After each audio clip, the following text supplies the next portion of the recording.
All right, should be live. That's what it says there anyway. Digging at my eyeballs. Don't have a whole lot really planned or set up for tonight, but I do have a couple of vexing questions. We'll get into them in a little bit. We'll say hi to folks here quick. We got Raymond, he's here. Ronald Coward. Cynthia Wesley's here. Fuzz Fork. Apparently somebody's having problems with comments showing up. There shouldn't be anybody blocked. So I don't know what the problem is on your end. I don't know what's going on. William Hertz here, Bob the Builder. Nice to see you guys. Born in 1500. He's here. Pat Z. I said hi to Fuzz. Dan, he's here. Who else we got?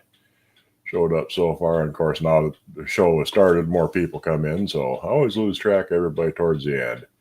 Chris Salverson. Put my glasses back on so I can actually see the comments. Although they make my eyes all reflecty. Let's see here. Move ahead a little bit more. Billy Lee, she's here. Did Japan show up in the mail today, Billy Lee? According to the mailman, it was supposed to be there. Jim 44 is here.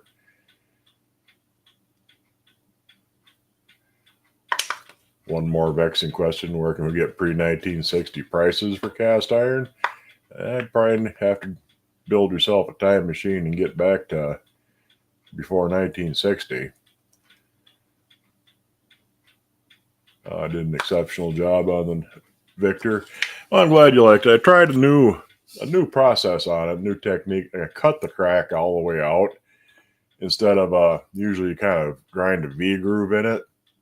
This time I modified a hacksaw blade so it's more like a coping saw and actually sawed the crack all the way out. And that seemed to work pretty good, but it's always got to have that one damn spot in there that either it's not really porosity. Actually, I think it's stop start. Got a little bit of a pit in the damn thing, which offends me because you're not supposed to have that when you're welding. Honey Badger's here. Let's see, get caught back up with everybody. Rick Stambaugh. Look what the cat slid in. Hey, Jim Glathar, he's here. Let's see, almost caught up. There, we'll just skip to the end. All right. Speaking of welding, my first vexing question is, can I fix this pan? Now, it's got two cracks in it. I'm going to try not to show you what kind of pan it is just because I don't want to show that just yet. And if you do figure out what this is, try and keep it to yourself. You'll know why later. Where are we here? There. It's got one crack here. That's just a simple crack. Easily enough to weld up. All I got to do is cut that out, weld her up, and away we go. But on the other side, this has a really odd sort of thing. Whoever had it before me did that little bit of sand in there trying to investigate. It's hard to see, but you see kind of a little triangle shaped crack there.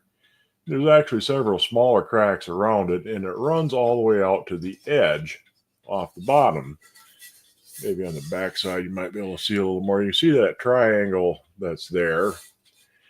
And that, the vexing part is I'm not sure if I'm going to be able to fix that. That is going to be a really complex kind of a repair. I'm not sure if I could pull it off. I mean, I think I can, but it's really it's something odd. I've never seen a break quite like that before, or what would cause that. It might have started off as a casting flaw, because it kind of looks like a casting flaw. There's a little bit of a couple little flea bites in the area, and it sort of looks like started off as a casting flaw that eventually the stress cracked it and it ran out towards the edge. But there's also a crack that goes across the triangle. So the big part is trying to weld an internal crack like that, if it doesn't go out to the edge, is it wants to expand as you're welding it, and it'll keep running the crack out. Now, since this goes out to the edge, I can cut that out and it'll have a little stress relief so I can expand and contract and try and plan the route out, so that as I weld, there's actually two or three or four, maybe even cracks in that. Try and weld them out in the right order so that there's always some kind of strain relief so that it can expand and contract without cracking it. And yeah, that's going to be quite a challenge. You can see on the very edge right there, hopefully you can see that. You can just see that the crack runs out to the edge. But on the inside, you can't really see it. Southern Mystery? No, that's not a Southern Mystery skillet. And yeah, that's going to be quite a challenge getting that thing welded up. Well, I'll give her a shot. Kind of weld the ends first. With a crack, let me show you here.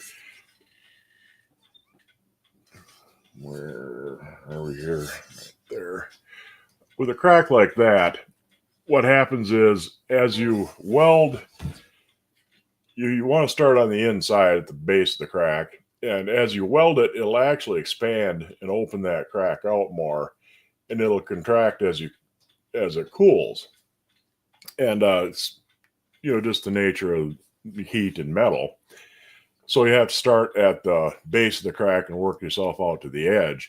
If you try and do it the other way, you work at the edge and try and work towards the end of the crack, it will keep cracking because it wants to open up that crack inside and it'll just keep running the crack out ahead of you. Yeah, you drill a tiny hole in it. Yeah, and by sawing it down and actually cutting the crack open, I can get past the end of the crack. And it does the same sort of thing. It said it takes the stress off the crack. Yeah, it does. To a point. Cast iron is real brittle, and there can be microscopic cracks that you can't see, and concentrations of stress at the base of the crack too. And usually drilling a little hole will relieve it. So, like I said, it's fairly straightforward to weld up a straight crack on the side like that. But that other crack in there is really weird. I've never seen anything quite like it, and I'm not sure what even caused it. Like I say, I think it might have started off as a casting flaw, and that was a point that really concentrated the stress, and it eventually started cracking around it. Because, yeah, I don't know what kind of an impact would do something like that. It is possible if it fell like on a sharp edge or something. But yeah, it's a weird little thing. And it'll take a little bit of planning and figuring and finagling as I go, just trying to figure out how that works. No, it's not a Volrath either. My head seems to be healing up well. It is. I got the stitches out Friday. It's still a little swollen right there, but that'll clean up for too long.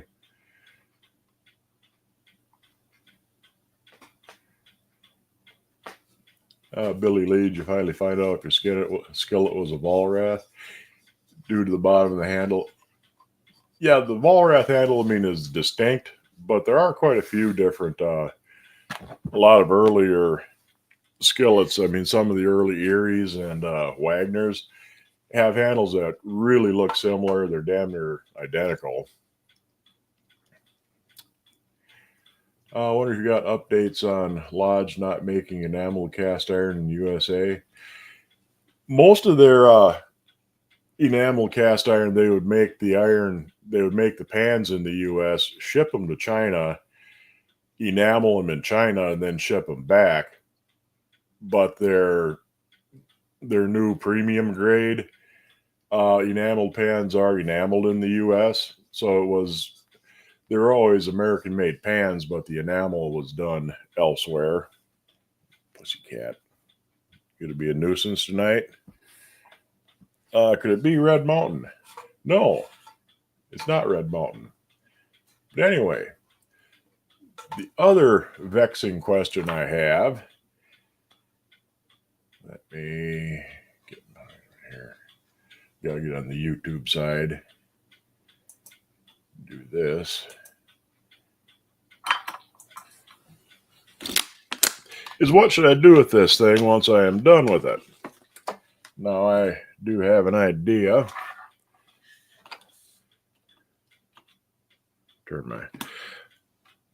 I've always got to turn my keyboard off because the cat jumps on it.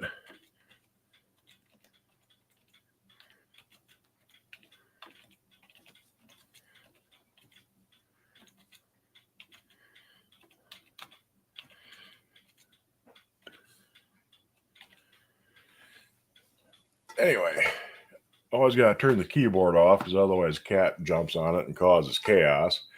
And I'm forever forgetting to turn it on before I start typing. Let's see if this poll is going to work. It's the first time I've actually done a poll on here. And the question is, once I get this fixed, assuming I can fix it, should I let Cynthia have it? I'm going to put that up to a vote, and you guys get to decide whether or not Cynthia gets this. That's why I'm not telling you what it is. Number 9 skillet that I'm hopefully going to be able to repair. She's been begging and looking and desperately wanting a number 9 skillet for a while. So we're going to try and get her one if I can fix this, and if the community in general decides to let her know what it is. Robert Perez, good to see you. The clock striking half past. I wound it up. I forgot to actually set it. I'm not sure what time it's gonna strike when it does strike. Yeah, we'll let the poll run for a while and see what happens. And I leave Cynthia's fate in your hands. You guys can decide. What about an Erie? No, it's not an Erie.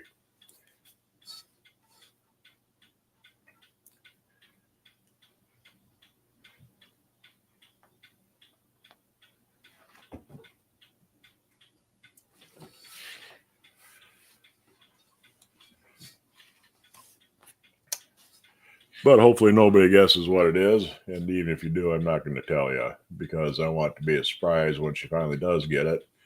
Assuming that Cynthia goes ahead and actually wins. Let me see. Switch over here quick. So far you're doing pretty good. 90% of the folks are saying yes for Cynthia. But I'll set that aside.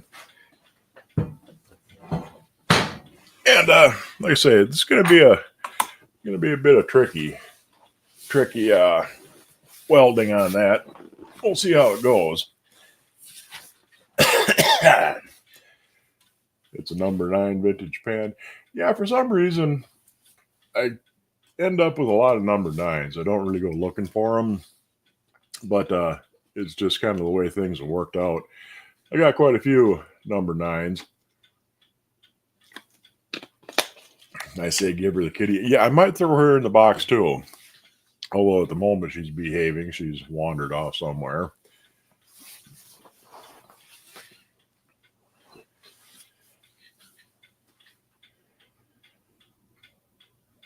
Let's see here. Cynthia for president. I think Buzz voted no, just saying. Oh, you can't tell who voted for what. It's an anonymous vote. So you're free to punish Cynthia if she's done you wrong at some point and vote against her getting a pan, but I'm pretty sure most folks will give her one here. Problem in America is EPA, OSHA, foreign countries aren't hindered by regulations. Biggest chunk of it actually is labor costs because you can get away with paying people $3 a week in China.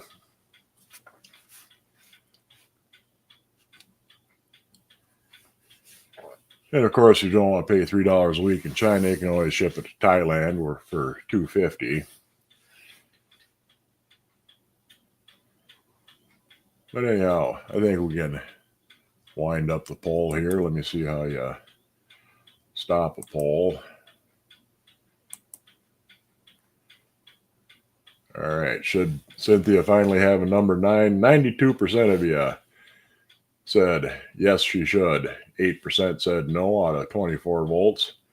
I'll hit the brakes on the poll. Hopefully you got your vote in. Otherwise, well, it's too late. The polls are closed, and yes, Cynthia is going to get her number 9 skillet finally. Assuming, of course, I can fix it. I mean, I'm like I said, it's going to be a challenge. But Cynthia doesn't mind being my guinea pig, I guess, for repaired skillets. She won the square Wagner I transplanted a new handle onto, and been holding up pretty good for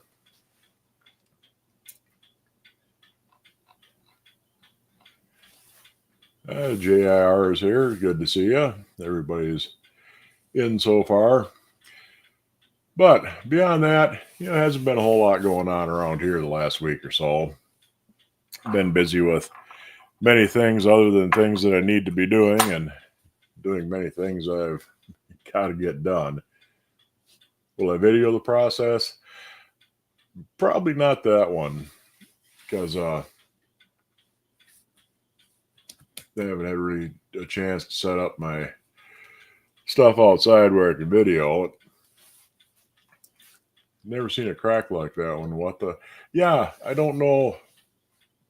I don't know what could have caused that. It doesn't look like it's been hit. If I can get a hold of it here. Get over here, you. It doesn't look like it's been hit there. There you can just see the triangle. There's no sign of that it hit a hard edge or something. I mean, I could see where a hard edge would crack it like that, but there's no sign of it. And, I don't think it's been hit on the inside either. Like I say, I think it may have started off as a casting flaw that cracked. What was the big secret a few weeks ago?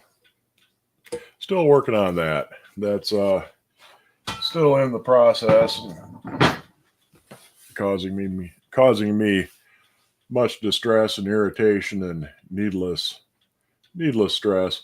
Are we guessing the pan maker? I'm trying not to. I want it to be a surprise when she finally sees what it is. Again, assuming I can get the damn thing welded up. But got a couple big projects lined up here for the near future. I got to build a well bucket to clean out my well. That needs to be done. It doesn't flow quite as much as it should. So I got to get in there and scoop out the old sediment. But I'll have to build a tool to do that with. Shouldn't be terribly hard, but it's going to be a chore. Gotta work on I got another mantle clock that I've had here for a long time. Got to work on that. I'm pretty sure that it just needs a good cleaning. Needs to be torn apart and cleaned out and re-oiled. But unlike my cast iron clock back there, everything's there and it's an actual running clock, so it isn't going to be nearly the hassle of chasing down parts and pieces and doing actual repair work on it. And I got another project that I'd like to do with clock making. There's a wee dram. There it is indeed. Some bourbon.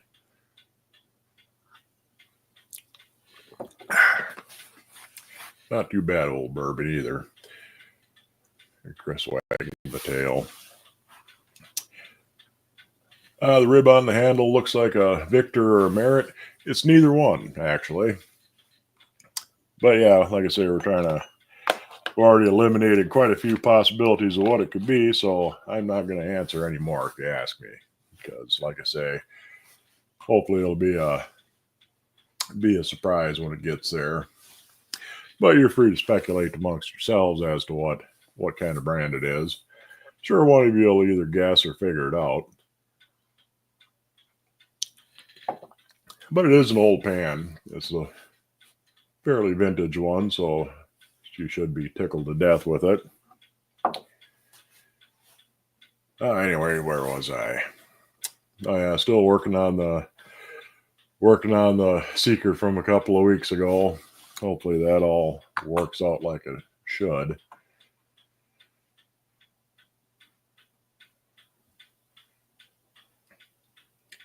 Exhibit A, former court evidence. And you do see some some odd sort of casting flaws now and then. It was who was it that sent me?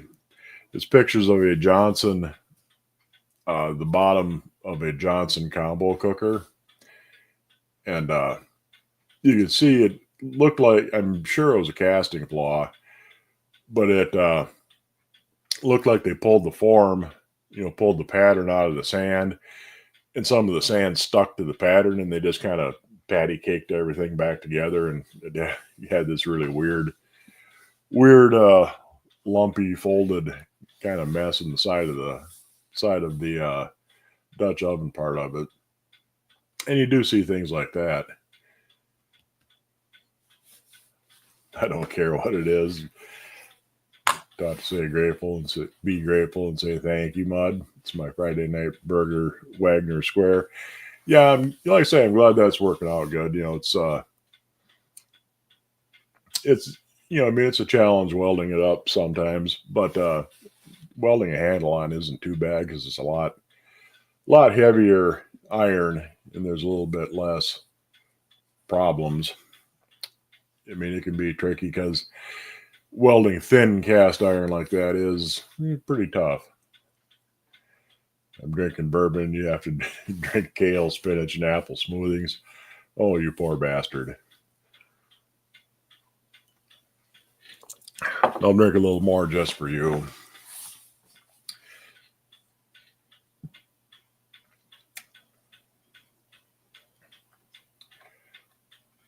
But I'm hoping I can work out a decent way of fixing an inside crack, because I still haven't gotten to it yet because I haven't perfected the technique of trying to find a decent way of fixing an internal crack like that, because I had the bottom of a real nice big Wagner oval roaster for a cousin of mine, and she wanted me to try and fix it. I fixed a lid for her. I gotta get that back to her yet. But I fixed up a cracked lid for a Dutch oven, and I gotta try and fix the bottom of that oval roaster, because it's gonna be tough. It's got a crack right in the corner in the bottom. Might have to end up brazing that instead of welding it, because the brass has a little bit more stretch to it, and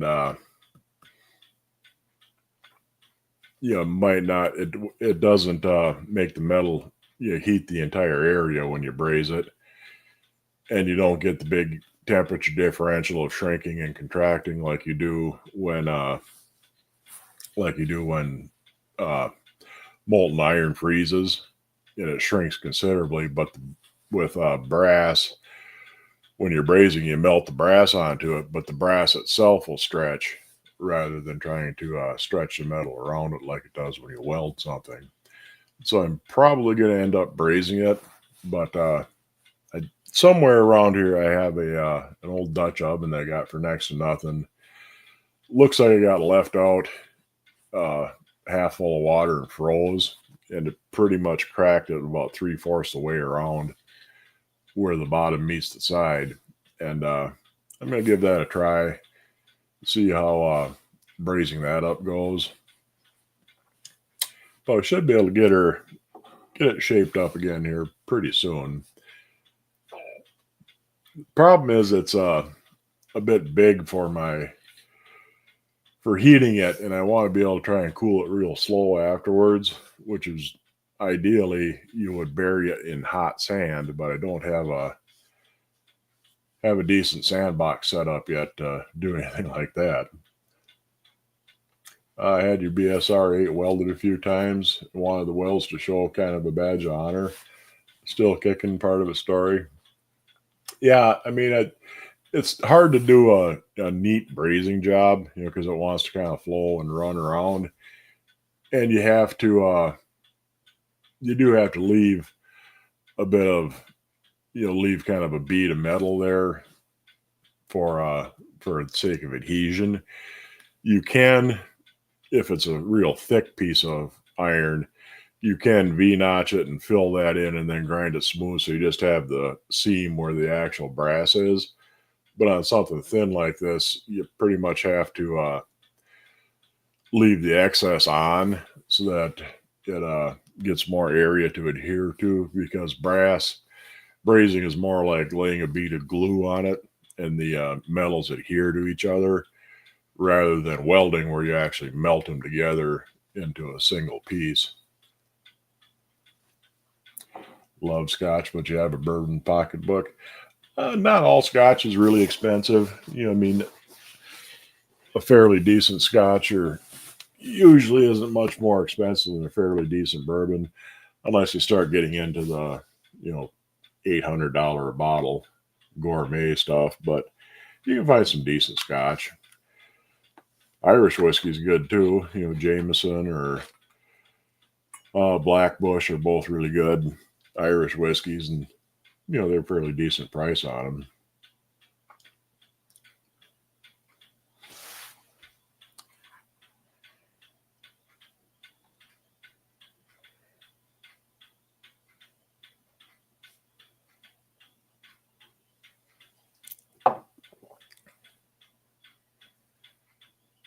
Dan's with Ricky has a good point.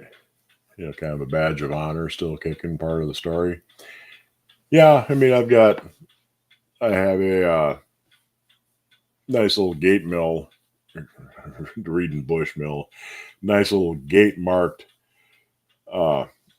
skillet that I got that had been repaired. Somebody had broke the handle off and brazed it back on, and I just left it like that. I did clean up a little bit of the some of the extra little boogers of brass on it, but I left it pretty much like that. And because it's good enough brazing job that I'm not likely to improve on it a whole lot redoing it.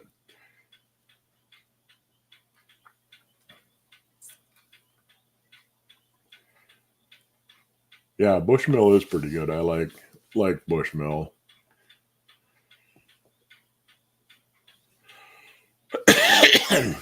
Red Bush is really good too. It's Bushmills.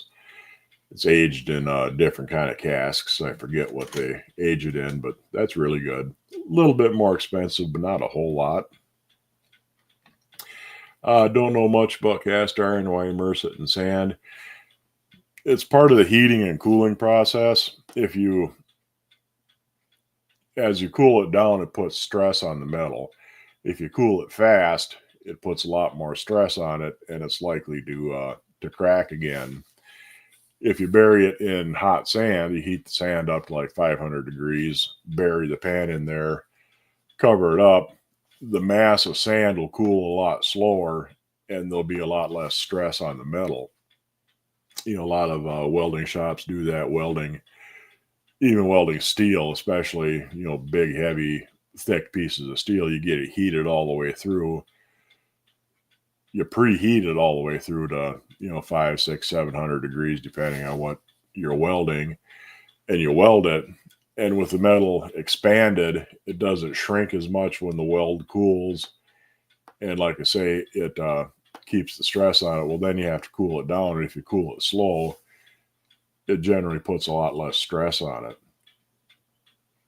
Like if you tried to weld a thin piece of cold cast iron, it's just about guaranteed to re-crack on you next to the welds, because it cools down so fast and it shrinks so fast that it just snaps the metal.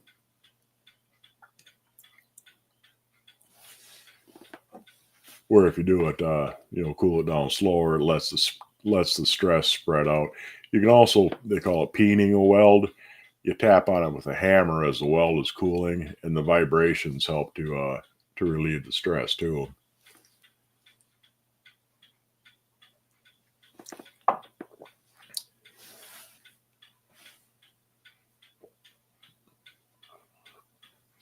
Can't afford to buy booze due to your other addiction called cast iron. Yeah, it can be a tough choice sometimes. This was actually given to me. I got a bunch of my sister gave me some Jim Beam decanters, and some of them still had bourbon in them. A lot of places you can't sell the decanters when they're full.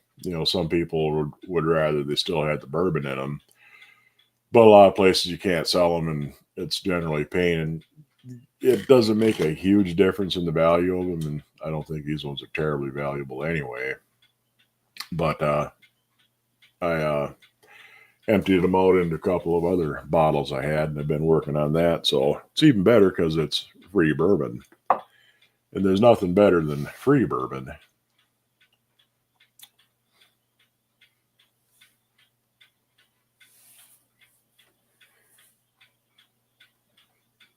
Huey must have dropped in here. There he is. Be right back. No sound. As far as I know, I got sound on this end. Nobody else is complaining, so it must be something on Huey's end.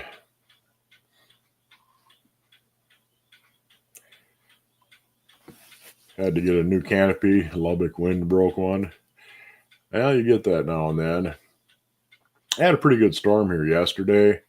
Didn't get much here, but there were tornadoes a little farther to the south of me. And it just got dark as hell, and a lot of thunder and lightning and rain here, but didn't get a real bad wind. But yeah, it was fairly brisk little storm came through. And like I say, there were tornadoes and a lot worse storming, and the tornadoes further to the south of me, so lucked out on that one. Bourbon is very nice. Yeah, it's gotten a lot more popular. You're starting to see a lot more of the boutique bourbons and the ones that are, limited edition and all sorts of different things like that. But, bourbon is bourbon. I mean, just Wild Turkey is a damn good drink.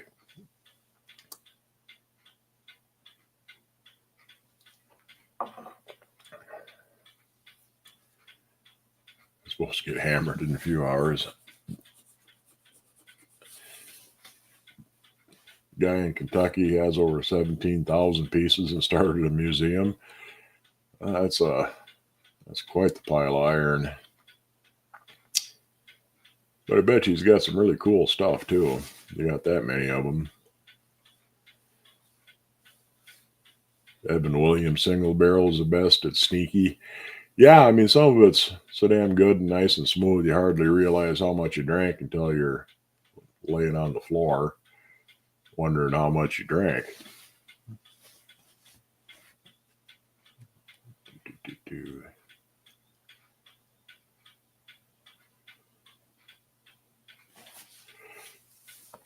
But yeah, I got quite a bit of cast iron now, but nowhere near 17,000 pieces and enough to start a museum.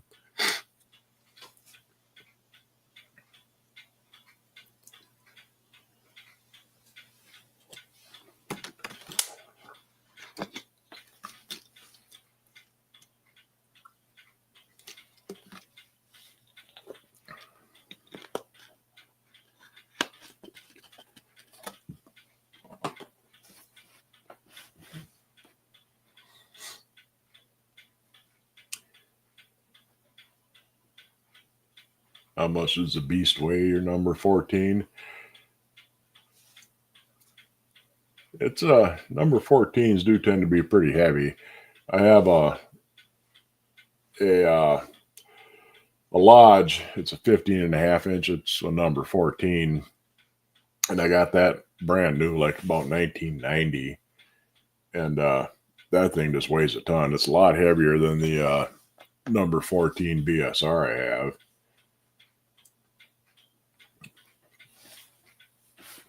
I thought you were special with almost 1,000 pieces. Yeah, I don't even have that many. I think I got about 200. Last time I counted 200, 250. I've gotten rid of some and gained some in the meantime. So it's probably around 200, 250 that I got bits and pieces. It doesn't really take all that long. It kind of creeps up on you. One day you got 5 or 6 pieces, and next thing you know, you got 105 or 6 pieces just because you found some.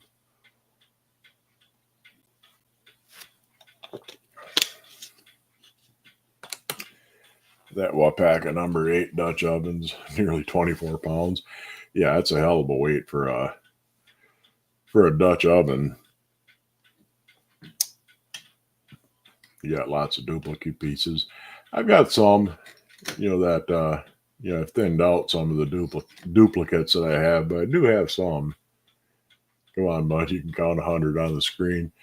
Like I said, I got probably a couple of 100, 250. I'd have to actually sit down and count them one of these days. The guy that holds a cast iron convention in Baton Rouge has buildings full of cast iron. Yeah, I mean, it doesn't. Billy Lee started with 7 or so, and now you're close to 200. Yeah, I mean, it really doesn't take that long. You find a couple things here, a couple things there. You get, some lot on eBay or Goodwill or something like that with, 6 or 7 pans because you wanted one. And, yeah, they add up fairly quick.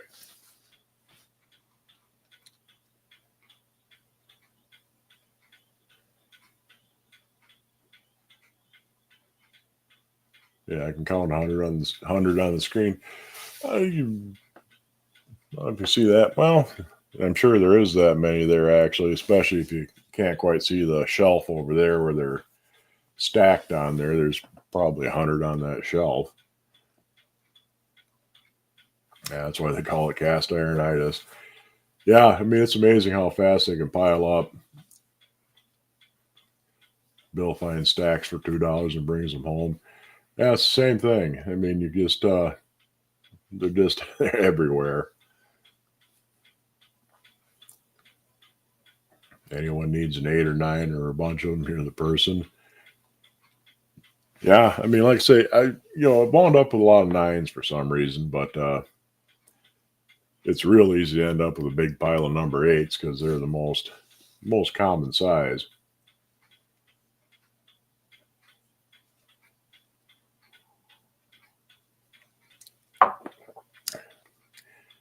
Yeah, I think Huey might be pulling his leg. He only has a couple.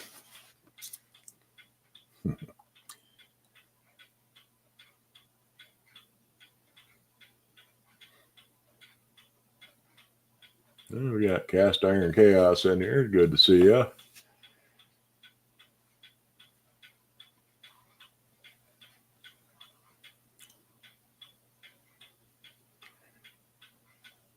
Just found number 6. Found number 8, number 16 2 days ago. You find them in spurts. You found 3 number 9s in a 2-week period. Yeah, you do kind of seem to see things in runs. You're looking around on auction sites, not just Goodwill, but Able Skeever pans. You won't see one for 3 months, then all of a sudden they're everywhere. I mean, everywhere you look, there's 3, 4, 5 of them up for sale and up for sale. And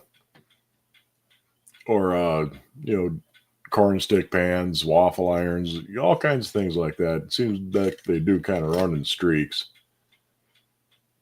Enjoying your last night of vacation, compiling a roast chicken video.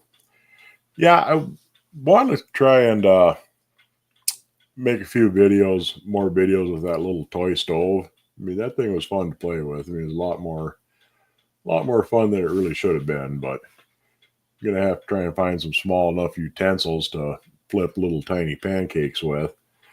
But might play around with that some more.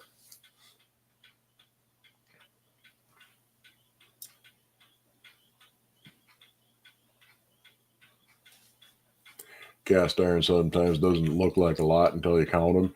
No, it doesn't really. I mean, you can stack quite a few pans in a fairly small area. Then you pull them out and start going through them, and all of a sudden it's like, oh, Christ, I got 2 dozen pans sitting there, sitting there in a little pile on your shelf. Fry a quail egg on it. I might have to get some. Like I said, years ago when I had chickens, I had some. They were called golden sea brights, little tiny chickens, real cool chickens. But they would lay eggs about the size of the end of your thumb, and you would see, you'd see a nest full of eggs, regular sized chicken eggs, and there'd be 1 or 2 little tiny eggs in the middle of it, and always just tickled the hell out of me.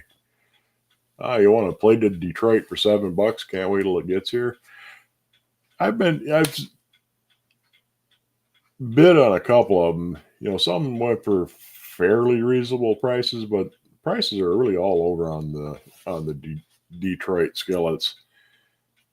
But you got one for $7. Definitely came out ahead on that deal. Probably have 7 BSR number 8s. Good grief.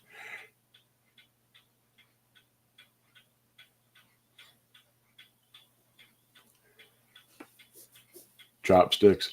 Yeah, they work for some things, but somewhere around here I've got a little palette knife you'd use for oil painting, kind of a trawl shaped palette knife with a little wooden handle. That'd be perfect for a tiny spatula, but I don't know where the hell it is. I mean, I run across it every now and then looking for something else. But if I had to lay my hands on it now, it just ain't gonna happen.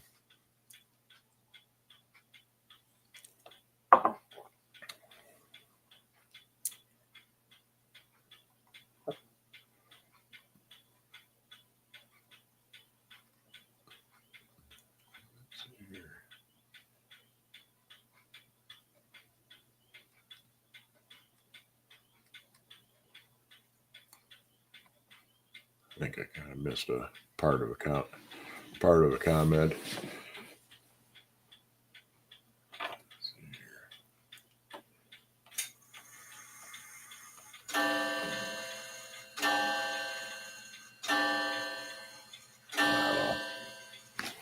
Your butcher shop has quail eggs surprisingly cheap.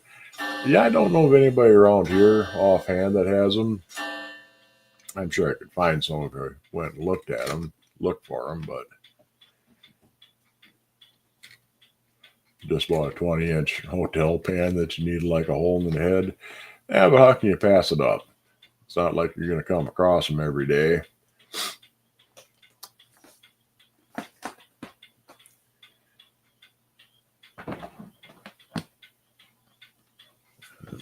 got you silly cat. Interesting alarm list. Know where we are. 15 minutes to go. Yeah, I can't quite see it from here.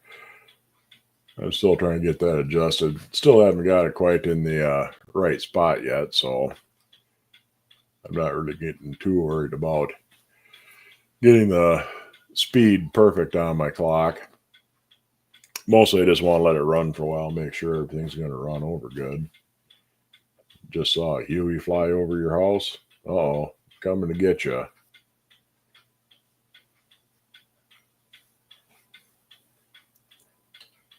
Kind of want another 20, but your 17 did a big spatchcock turkey, so not sure if I want to get another one.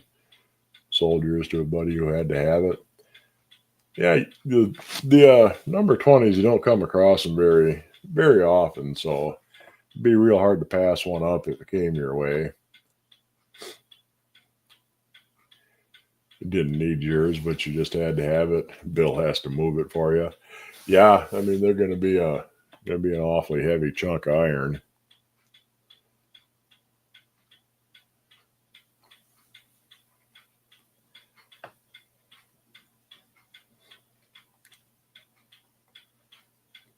The terrorist returns.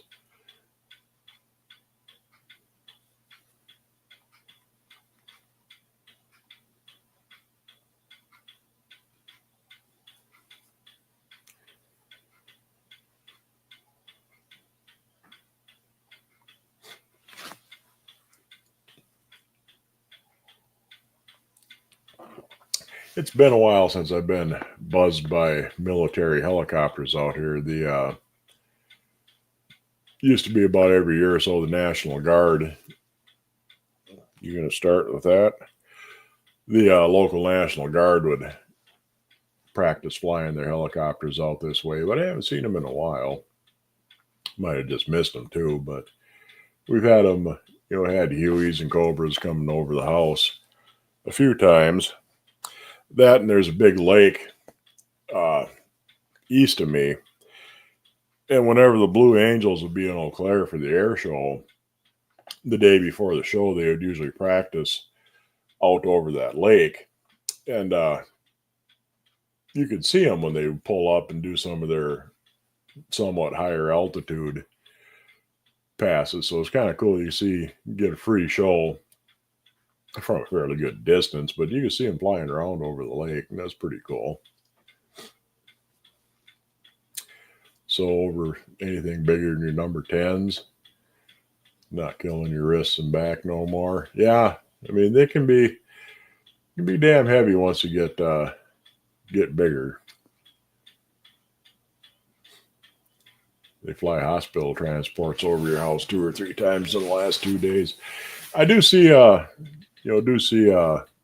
medevac flights, probably once or twice a week. There seems to be must be one of the routes they fly, between certain hospitals or certain areas, airlifting the air ambulances. Saw a convoy of Hummers and the larger trucks going down a state highway, runs just north of the interstate, seem to be avoiding the main highway. I kind of think they do. I mean, they'll stay to, state and U.S. highways more than they will interstates, because they're usually going a good bit slower than regular traffic. So they tend to, unless they have to, I think they stay off the interstates as much as they can. Don't bite me while I'm trying to take a drink.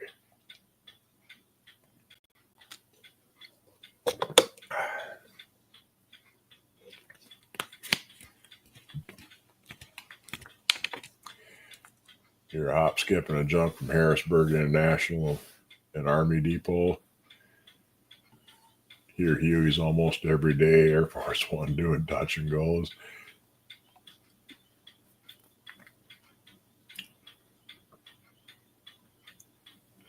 Yeah, Billy Lee's close to Norfolk Naval Base. They get buzzed daily, like bombing your pond.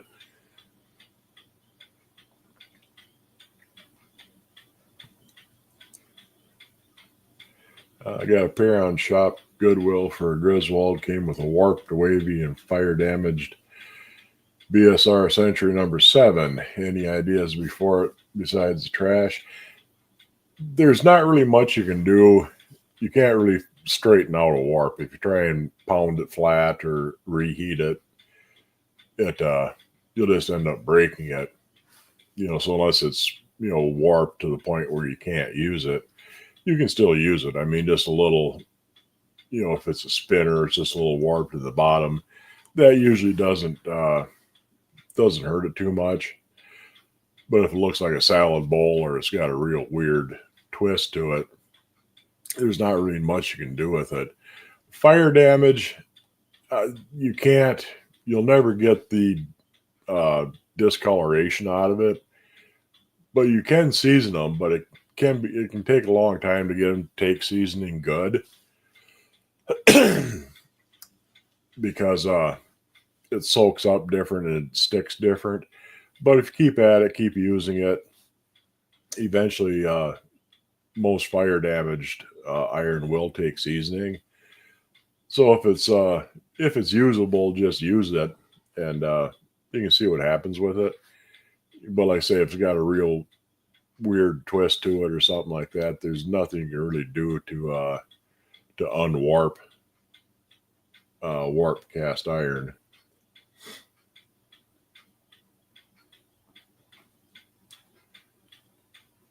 Live an hour away from Wright-Patterson Air Force Base and 20 minutes from the tank plant. It's like a North Korean parade once a week. Yeah, every attempt I've seen to unwarp a pan has cracked it. Yeah, you just there ain't no going back once you got them bent.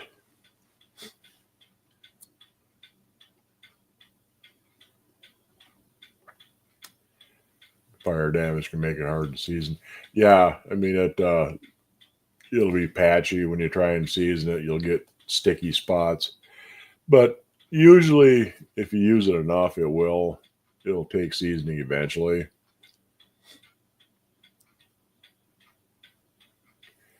Cast iron's just way too brittle to be moved by anything but heat. And even if you heat it, I mean, you'd have to damn near remelt it to get it pliable enough to try and do anything. And even then, it's still going to, still more likely going to crack. I mean, just the nature of the beast.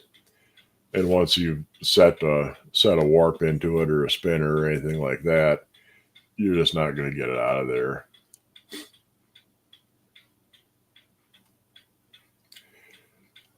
A lot of controversy on this answer, but when counting cast iron, do you count the lid and bottom as one piece or two?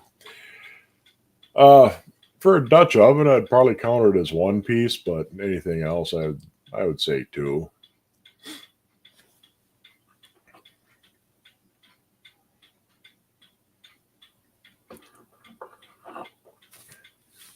I watched a guy try to unwarp a skillet by heating it up, placing a 4x4 over the warp and banging it with a sledgehammer.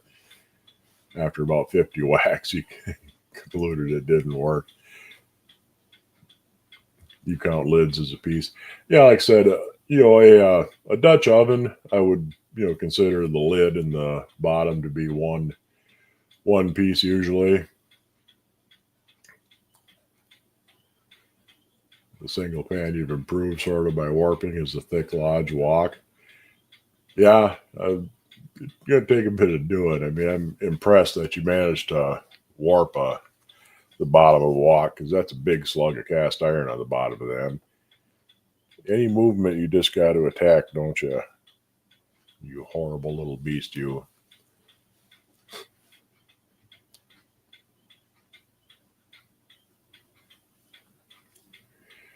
Let the fire damaged pan rust up real good, then try cleaning it up and seasoning it.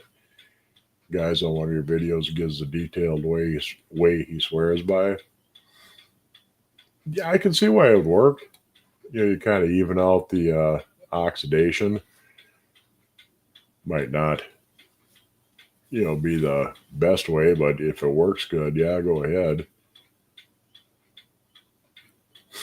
Skillets with lids equals two. Didn't come that way unless ordered that way. Yeah, I mean, I usually count, a skillet lid as a separate piece.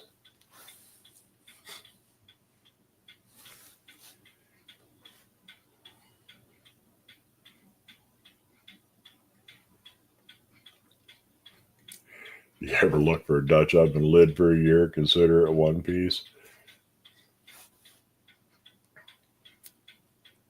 Got a stash of both glass and cast. Yeah, I got a pretty, decent amount of Pyrex cookware too. Nice kitty cat. Yeah, she is. She's a meanie. She's a vicious little beast.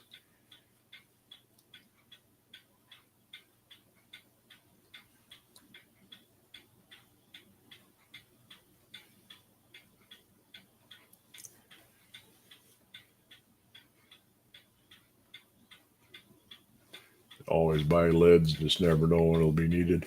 Yeah, I mean, hey, that's entirely uncalled for. I'm going to throw you down here in a minute. You keep it up. Go away, you.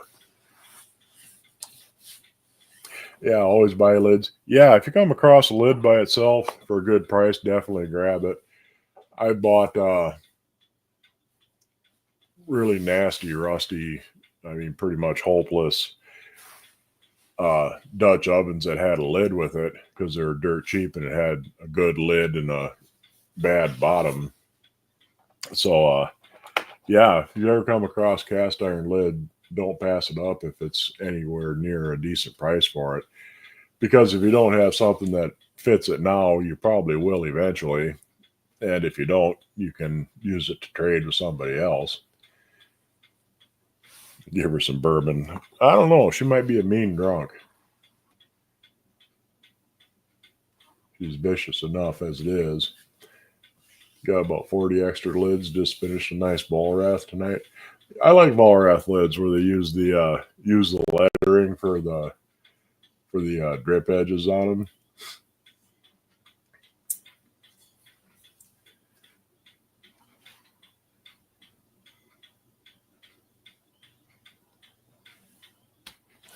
Yeah, she's mean while sober. Yeah, so I'm kind of afraid of what she might turn into. Get a little bit of liquor into her. Speaking of which, what I do with my there it is. Lost my bottle. That's a terrible thing. Got a Griswold tight top for $10 because it didn't have the pan. No lid left behind. Yeah, yeah. I mean, I always grab lids if I can. A little bit more there.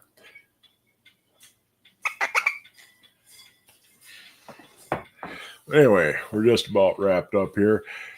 Yeah, Cynthia, it's going to take me a while to get around to welding up that pan. Probably be 2 or 3 weeks.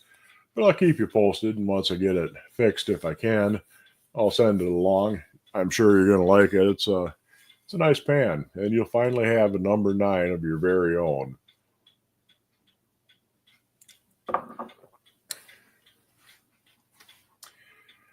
Somebody near you selling a BSR chicken fryer with lid as a Vollrath. Okay. I have seen it, where you have a marked lid and an unmarked pan, mismatched one, something like a Griswold lid with a BSR pan. They'll just call them both Griswold, but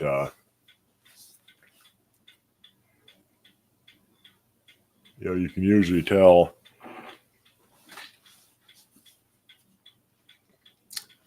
No hurry, Mud. You waited 5 years.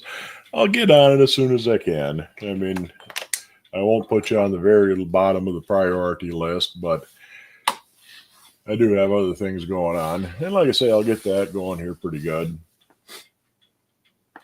About to post the bunt pan chicken video. I would definitely have to watch that. That sounds like a good idea. Sorry for the plug.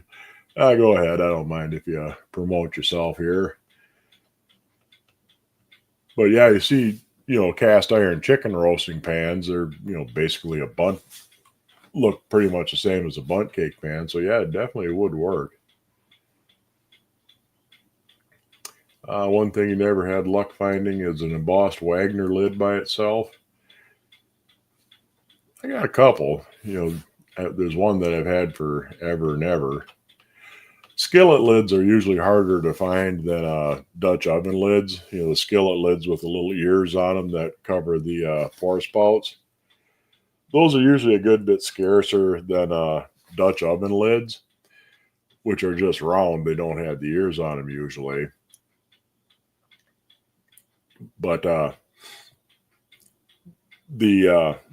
Dutch oven lids can actually be a bit more useful because if it doesn't perfectly fit your pan without the ears on there, you can set it down inside a little bit.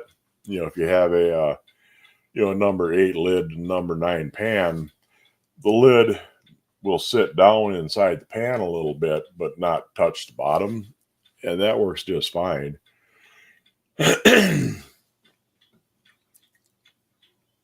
Where with the ears sticking out the sides, it really sits on there wonky.